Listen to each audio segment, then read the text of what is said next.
Bonjour, ravi de vous retrouver pour ce premier épisode sur l'évolution de la relation client sur la période 2025-2030. Aujourd'hui, on va essayer d'anticiper ce que vont devenir les canaux de distribution qui sont au cœur de la relation client, puisque ce sont des points de contact très importants. Et donc, je vais présenter cette première émission et Gilles assurera la prochaine. Comme vous le savez, Gilles et moi avons démarré notre carrière dans l'industrie de la relation client en 1992. Et donc, à nous deux, nous avons maintenant 60 ans d'expérience dans cette industrie. Et on est très heureux de partager avec vous nos réflexions sur ce que pourrait être l'évolution de ce métier. Quelques mots rapides au sujet de Via Dialogue. Donc, nous existons depuis 2005. Nous avons 3 métiers. Nous sommes éditeurs, nous sommes opérateurs et hébergeurs. Nous avons 2 solutions phares. ViaFlow, qui permet de gérer l'ensemble des interactions clients, qui est une solution nativement multicanal qui permet de coder les actions clients et qui offre une vue client 360 degrés.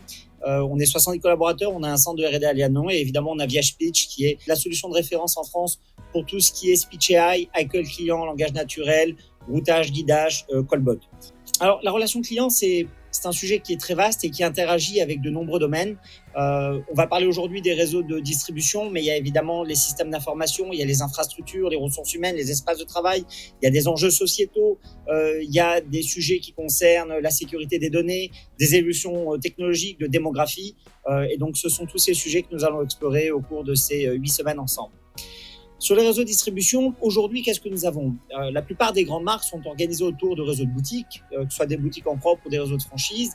Parfois, le plus souvent, des e-stores, donc des boutiques en ligne, font également de la vente à distance, de la vente indirecte au travers de réseaux de partenaires, peuvent avoir des bornes autonomes pour faire de la distribution de leurs produits, des réseaux de partenaires, des pop-up stores dans les grandes surfaces commerciales et également des mobile shops qui peuvent se déplacer de ville en ville pour faire des opérations événementielles.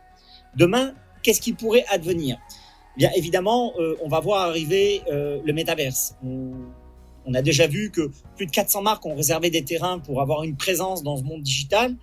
On va également voir la naissance du commerce en réalité augmentée. On verra certainement des robots vendeurs qui se baladeront dans la rue, soit pour faire des livraisons, soit pour faire des ventes complémentaires à la manière de vending machine.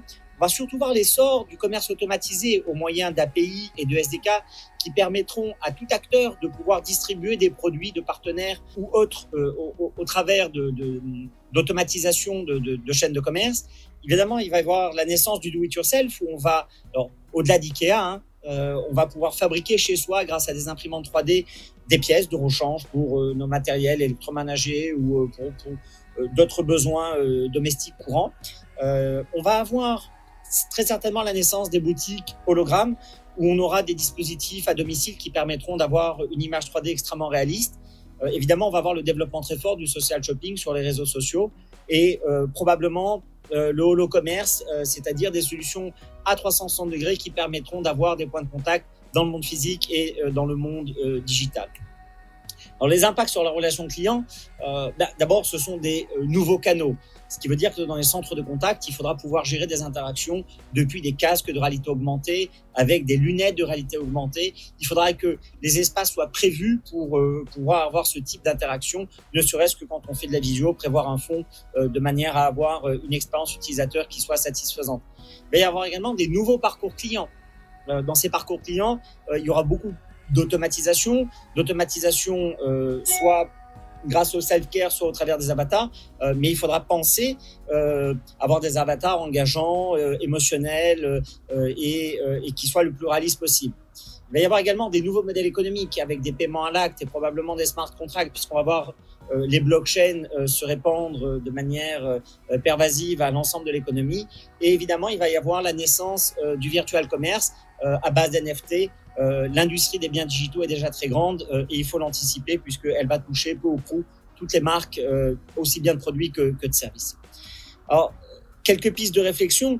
Est-ce qu'on va passer dans les centres de relations clients des agents à des acteurs ? Faudra-t-il recruter des gens qui ont une formation théâtrale ? Et évidemment, les avatars, comment est-ce qu'il va falloir les concevoir ?